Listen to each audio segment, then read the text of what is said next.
But I think the idea of someone having some real estate in the countryside is a very important consideration. That is the message I would give to your viewers. I think that life will change in the sense that a lot of people will no longer live in city centers. Today is Monday, August 3rd, 2020, and I have the pleasure of speaking with Marc Faber, editor and publisher of the Gloom, Boom, and Doom report. We last spoke on March 31st, 2020, just a few months ago. Things were very interesting back then. It was the first time I had the opportunity to speak with Marc, and he's been nice enough to come back and speak with me and the channel. And I remember you said very, very clearly that, and I quote you, dollar will go down massively sooner or later. Yeah, we've dropped a bit, not massively. So maybe we can start with the dollar. Well, we dropped quite a bit against the euro, whereby today the dollar is rebounding from an oversold position. You understand, everybody has become very short-term oriented, and the big funds and the commodity trading advisors and a lot of quants, they act according to some technical models. And when we have a drop in the dollar to the extent that we had it in the last, say, 2-3 weeks, then obviously a rebound is coming. But I think the general direction is, of course, down. The question, of course, is down against what? Because the other currencies are fundamentally also paper currencies or Ponzi schemes. And there's nothing much better about the euro than the US dollar or about the yen vis-a-vis the dollar. But what I said in March is basically an investor should hedge his cash position or his assets by owning some precious metals. And against precious metals, obviously, all currencies have weakened, and as precious metals went up. So the theory of a dollar weakness against precious metals is still well and alive, whereby I have to say that right now, having gone up so much, silver and gold are overbought and are, in my opinion, entering a correction phase that could last a few months. Nothing goes down in a straight line and nothing goes up in a straight line. So if someone is a trader, I would tell him, maybe you better wait to buy gold. If someone is an investor, then I would tell him, now for the last 20 years, I've been advising to accumulate gold. And if you haven't done it yet, you will never do anything right anyway. So I don't know whether you should be an investor. Because it seems logical to me that when central banks, in a coordinated effort, print money, so the quantity of money increases, all assets that cannot be increased at the same rate as the quantity of money, which is essentially a computer tick away, will increase vis-a-vis paper monies. In other words, also real estate will go up. Now, with gold, you have one asset. With real estate, you have regional markets. And in terms of real estate, obviously, because of the pandemic we have or had, or that is told we have, real estate in city centers is not desirable at the present time. because when people stay home, they don't come to the city centers. So the attraction of city center properties, where the traffic was very heavy, they are now faced with low traffic. The shops, they have no customers in city centers. So the real estate goes up more in the countryside. And as people, and this I think is a merit of the pandemic, people realize, and I've been talking about this for years, why would anyone go to an office every day? Doesn't make any sense. I suppose you work from home, or you have at home an office. I have at home in the north of Thailand, in Chiang Mai, a house, and 50 meters away, I've built an office building for my office where I can be on my own and work and enjoy my life on my own. So a lot of people who used to commute every day for at least an hour to get to an office, jammed in a subway, uncomfortable when it rained, stinking in an underground, they now enjoy in the countryside a house. They can communicate with their colleagues and with their clients as we do by Zoom, or they can do it by Skype or by telephone or any way. So I think this is a very big change in society. And as you know, in the London area, central district of London, where it's Mayfair, Chelsea, Knightsbridge, and so forth, properties are very expensive.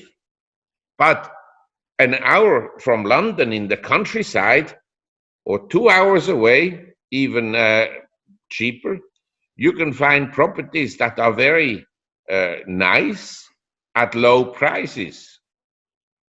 Yeah, and you don't have to commute, and if you're not going to have to go to the office too much. You can go to the office once a week to waste your time in meetings. Meetings are a complete waste of time for people. It's much better to have a meeting once a month maximum. Yeah, I remember working in the city. A lot of times I was mostly on the dealing desk, and a lot of our bosses, they were always having meetings, and we used to joke, they don't do much, they just have meetings. So exactly. They're not the foot soldiers. No. The other thing I wanted to ask you, maybe a little bit more controversial, and because last time we weren't really sure what was going to happen. It was end of March. The lockdowns had been imposed already. We were told that we were going to flatten the curve and then we're going to go back to normal.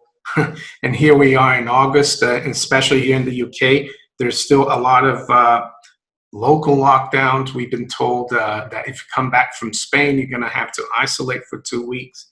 It just seems like the government is trying to really hurt business and the economy. And they've succeeded in scaring a lot of people into doing things that they used to. Do you have any view on that? Do you think they're trying to implode the economies and remake, like the World Economic Forum said, a fourth industrial revolution?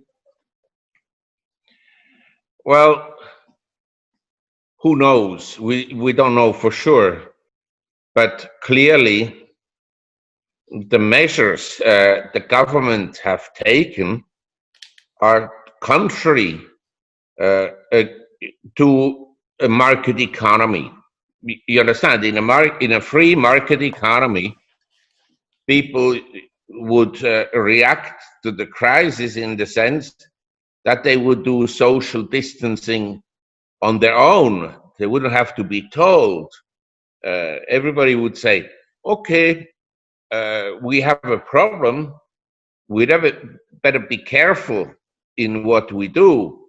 And most people would stay home. And if they went to shops, they would automatically, by themselves, take some social distance, and they wouldn't go to concerts and theaters and movie theaters because of the existence of contagious disease. But you see, my view is to shut down an economy the way it was done hurts so many people so badly that the cure that the governments envision by doing that is much worse than the disease. And I think that one difference between the government and the private sector is obvious, that during this pandemic, government officials have either increased their salaries or maintained their salaries. There's no pain at all on them, no pain. But on the small businessman, not the big businessman, I want to make this very clear, that this whole pandemic has actually, through the money that the government is paying out, it's not the government officials' money, it's taxpayers' money, your money, my money, or your children or my children's money in the future that they're paying out. It has benefited big companies like Amazon, Google, and Facebook, Netflix, Facebook, all these companies, and the large shareholders of these companies have actually increased their wealth dramatically, and the small guy, he's wiped out. If you had a restaurant and you can't open it for 6 months, and even if you can open it again, your customers will be gone. They will go to the restaurant much less, because now they're used to live at home. They have become accustomed to live at home. Like myself, I used to go out every day to a bar around 7 o'clock in the evening, go home around 9 and then eat. Now I'm not doing it. And even if the bar is again open, but I'm not going. Yeah, the same for me. I went today to Weatherspoons, is a pub chain you probably heard of, and it was quite empty. But I didn't have to wear a mask or anything. But they had a new deal, which jokingly the waitress said, you know, I said to her, "We're paying for this." Basically, I had my food and drink. It wasn't a hard drink; it was a Pepsi. And I paid half price. It's a new scheme they have for August. And I said to her, you know, we're going to be paying for this in the future. And she said, yeah, and there's no free lunch. But yeah, I agree with you. The small businesses, I think they've been hurt a lot. The big businesses, I think they're kind of in bed with the policies of the governments. Because they meet regularly all together, maybe in Davos with the World Economic Forum. So it's like they're pushing the agenda. Just wanted to ask you, because in March, we just made a low a week before we spoke in the stock market. Today, as we speak here, I think the S&P is at the highest level in 5 months. But we're going to see a lot of these programs that they've brought out, the governments, like here in the UK, they're phasing out the furlough scheme. I think in the US, they haven't renewed the jobless help, the $600 a week. Do you think we're going to go into another kind of dip lower in the economy and the markets? Or are they going to come back and stimulate fiscally and monetarily even more? Yeah, I mean, the Fed says we're going to do whatever is needed. In the perception of a central banker, what is needed is more money printing. You understand? I don't think that money printing helps the economy, certainly not in the long run. but it helps stock prices and it helps the gold market and the silver market and so forth. But it doesn't really help the economy. In fact, the money printing with which they finance the $600 a week is a disincentive to work. That has been essentially analyzed, but some Yale economists, of course, said, no, it's not a disincentive to work. But I can assure you, a normal person who earns, say, $300 a week, if he gets $600 a week, he will rather stay home than go to work. He can still work something at home. He can repair his bathroom or refurbish his house or work in the garden or help a neighbor or whatever it is. But if you give out money, the incentive is not really to go back to work. Trump, he argued you should give money to people to go back to work. I think it's a complete joke. The problem, the basic problem of interventions is in a free market, under the capitalistic system, if you start with interventions, you disturb the market mechanism. And one intervention then demands a second intervention, and one government program then demands another government program. And that then leads to a bloated government and over-regulation and too many laws. And it retards economic growth. And in the end, you have socialism. This is the problem. Yeah, and there are always unintended consequences of these government programs. Of course. Yeah, I mean, what you're talking about there is more the Austrian laissez-faire view, which I agree with.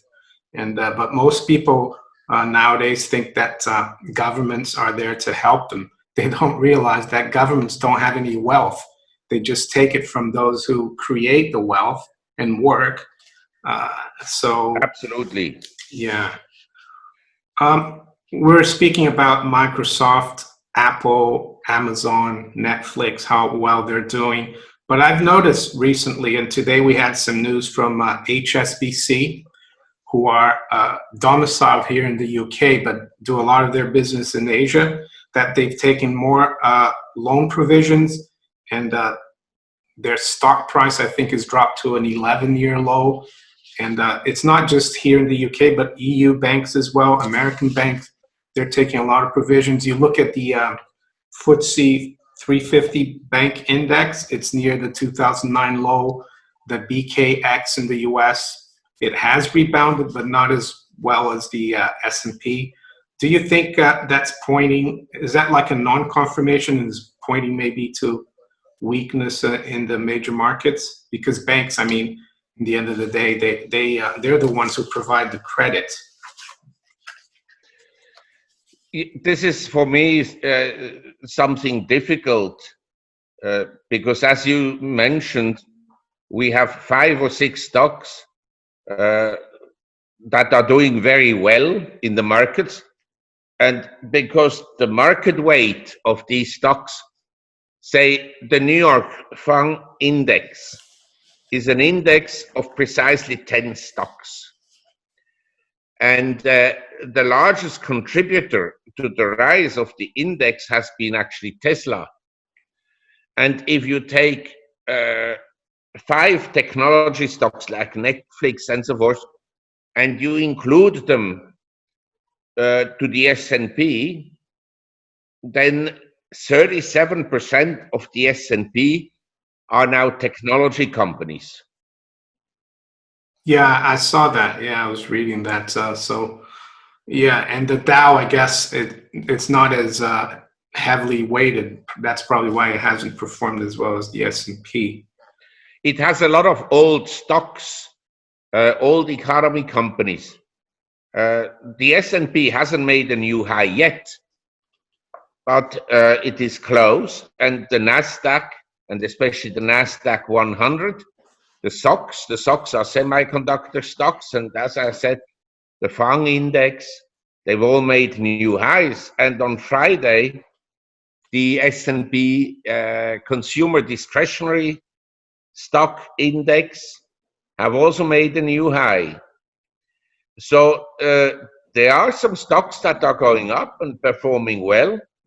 The banks haven't, and this is very good that you point this out, because through the banking system, essentially, there are credit flows and so forth, and they haven't done well. But Jeremy Siegel, who is an analyst, I mean, he's a professor, and he has measured the performance of stocks over the last 200 years and so forth, and you can debate his methodology. But he pointed out, if there was an index of mom and pop shops or businesses in the US, it would be right at the lows, because the individual companies, that are representative of the people, they are not doing well at all. Main Street, I guess. Main Street is not doing well. People are suffering, I guarantee you. The big companies, they are doing better because, as you pointed out, they're in cahoots with the government. There's one and the same, the big companies and the government. So do you think, is it still too early? Because there's the old saying, the time to buy is when there's blood on the streets. Do you think it's too early to maybe go into the main street or the high street, as they say in the UK, and acquire small businesses? Or is there just too much uncertainty now? There might not even be a high street or a main street, the way things are going with all the stop and go of the lockdowns. I think we have to be realistic. Nobody's 100% in cash, and nobody is 100% in stocks, you understand? The typical investor household has some real estate. You own your apartment or condo or house, and you own also some shares, and you own some cash, and you own maybe some bonds and maybe some precious metals. So people have already different assets. It's not a question to go 100% into stocks or 100% into cash. I think in general, and this is the big question that is being debated. Should we buy the depressed sectors? In other words, value stocks, banks, stocks like automobiles, whereby in Germany they rebounded by 30% already, but they're still relatively inexpensive. In other words, should we buy these value stocks, also BHP and Rio Tinto and so forth, lumber, paper companies, or should we all put our money into semiconductor stocks and Netflix and Zoom? Zoom. And my answer to this is, I'm a value investor, but maybe we have to make some adjustments to what value is. You understand? Value in 1900 was maybe different than value in the year 2020. So these are questions we have to consider. In general, my advice is for investors or people to be diversified. In other words, you have some stocks, you have some real estate, you have some precious metals, and cash and bonds. I don't think the markets are that cheap. There are some stocks that are inexpensive, And the inexpensive companies I find actually in emerging economies and in Hong Kong and Singapore. These are markets that are not expensive compared to the asset value of companies. In other words, the stocks are way below the book values of companies. Now you will say, Mark, of course Hong Kong property prices will come down. Yes, but if stocks are selling at a 50% discount to the property values, then property values have to fall a lot until the gap between the asset value and the stock price is closed. And it's not sure that in a money printing environment, property values will fall by 50%. They could easily do. They fell by 70% in 1997. But none of the big property developers went bankrupt, none of them. Yeah, and in the UK, for example, back in 2007, the pound was over $2. And now we're like 130, and we've been down to like 120. And if you calculate house prices in US dollars from 2007, they haven't really done much here in the UK, but in pounds, they have gone up. So yeah, like you said, if they print the money, the nominal value will be high, but the real value will be low versus real things. So correct. Yeah. Could you give us some examples of tangibles? Because that's something aside from stocks and paper assets that people could, diversify into to protect some of their savings in a time of like, I don't know if you think there's yes, going to be hyperinflation, which is a possibility, I guess. I mean, tangibles, we have to distinguish. There are some tangibles that where the supply can go up. In other words, say I buy an ounce or a kilo or a pound of gold. Every year the supply of gold can be increased. So it cannot be increased at the same rate as paper can be increased. In other words, paper monies, but it can be increased. As well as bitcoins, whereby bitcoins, once they reach the limit of 22 million, the supply cannot be increased. And if you buy a Picasso and a Rembrandt and a Van Gogh, the supply cannot be increased. So these tangible assets have gone up a lot in price. And some people say they're overpriced. Yeah, probably they're overpriced, but how do you measure the value of anything when central banks print money? It's like your example of the pound sterling in 2007, when it was around 2, you bought a property in London, and then you think you've done very well. But because of the depreciation of the pound, you haven't really made any money. And so we have to measure everything against essentially an anchor that reflects the value better. An anchor would be, say, gold. That has been used throughout history as real value. And as you know, paper money has diminished in value against gold. Now, near-term gold does not reflect the true value of money, but more the speculative nature of money. And as you know, part of the money that was of the $600 that were paid out a week in the US went to Robinhood traders. Robinhood is a trading platform, and their business is essentially you and I, we can trade online without paying a commission. But do you know where Robinhood makes the big money from?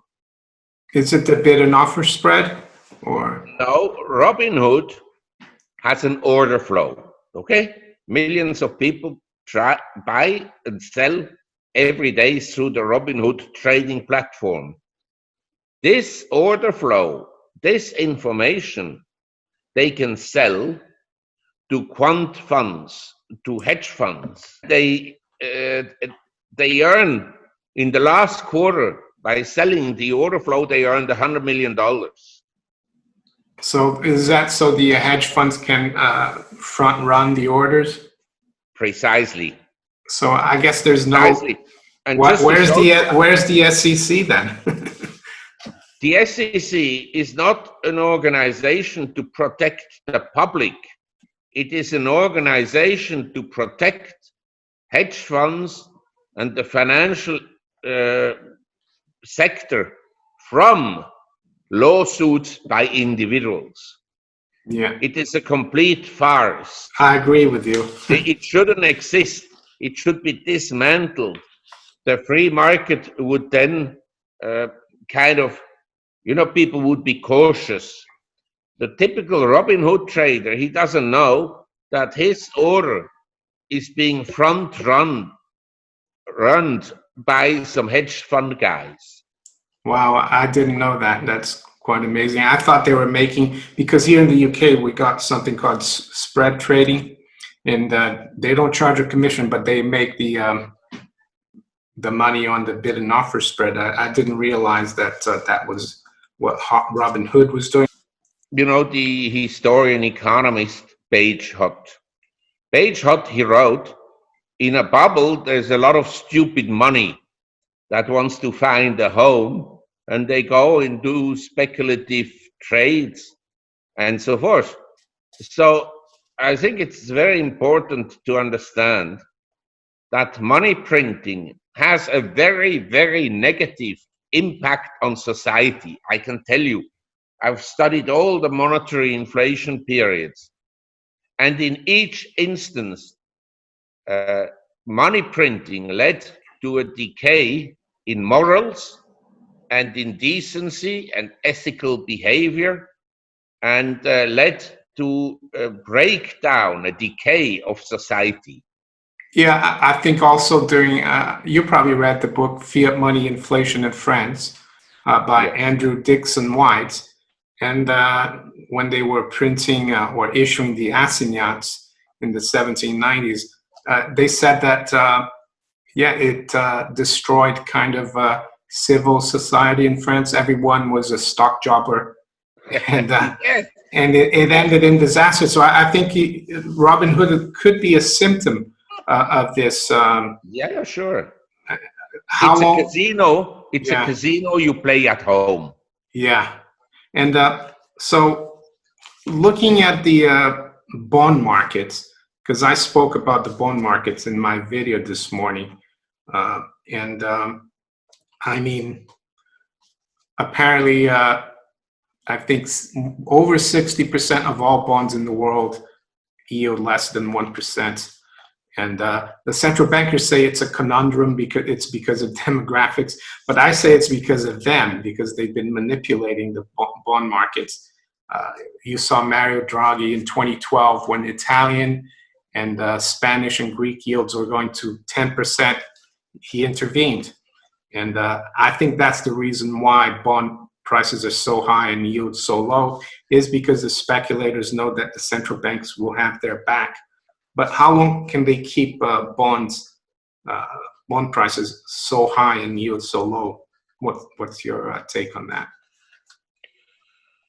Well, how long they can do it, I don't know, because during the Depression years and during the war, there was also this yield suppression in the US, and the Japanese have had it for a long time.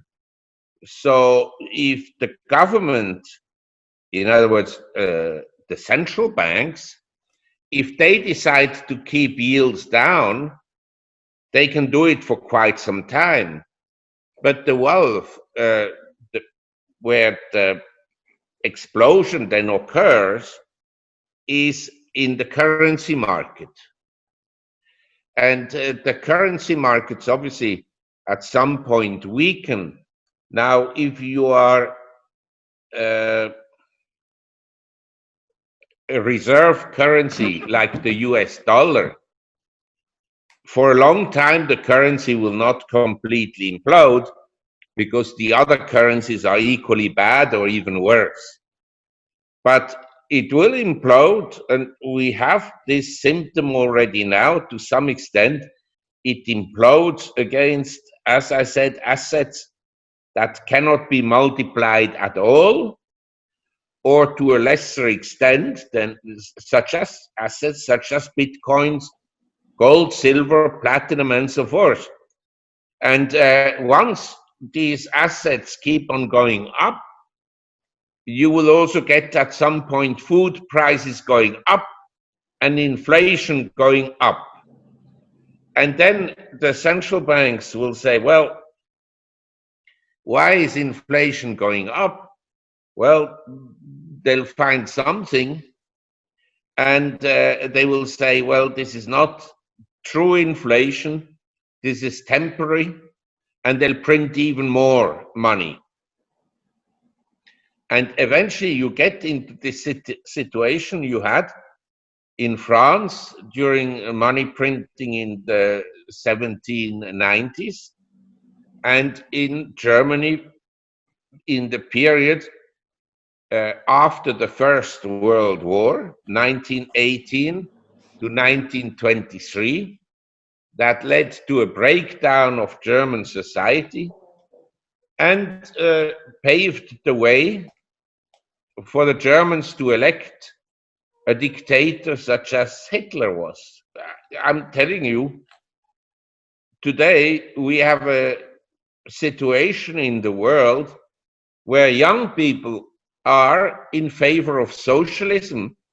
They think the government should do more for them, when actually the recipe to their misery being, this is the first generation in the era of capitalism that lives with a lower standard of living and less income, inflation adjusted, than their parents.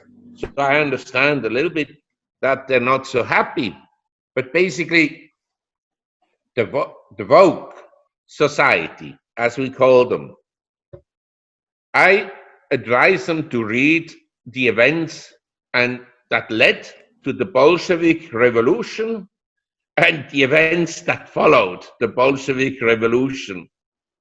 Because when the woke society or crowd or mob thinks they're having a difficult life, I can tell you, if you grew up in Eastern Europe or in Russia and you went through the Bolshevik Revolution, 1917 to essentially 1924, then the years of horror, and then the German invasion of Poland 1939 and of Russia in 1941, I tell you, you had a miserable life. The Gulag was horrible. Horrible. Yeah, and then also Eastern Europe after World War II. That wasn't a very nice period either. So horrible. Yeah, what I got from you about the markets and investing today, yes, there's a lot of uncertainty, but I think your main point is that people need to be diversified and try to avoid cash as much as possible and focus on assets, right? Yes, whereby as a tactical issue, cash can be useful. You understand? Say, if I have 20% cash and the markets drop or suddenly an opportunity comes up, I'm happy for that cash, the 20%. And I hold probably around 20% of my money in cash, but I also have gold. You see, I have a larger allocation than most people in gold. And I have some real estate, Actually, I can be self-sufficient. I can plant something on my real estate, except at my age, to be a rice farmer is a rather painful experience. So there are limits.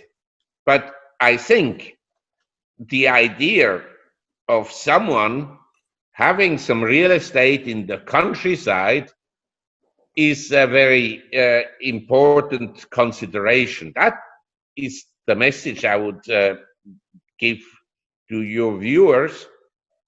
I think that life will change in the sense that a lot of people will no longer live in city centers. They'll move to the countryside because, let's face it, we can communicate by email, we can communicate by phone, and so forth. And you can run most businesses equally well. Now, if you're a hairdresser, maybe you have to be in a city where you have lots of ladies that go out at night and so forth. But a lot of professions can be actually exercised in the countryside. Great. Mark, thank you very much for your time again. You're welcome. And bye-bye. Take bye-bye. care. And hopefully we'll speak again soon.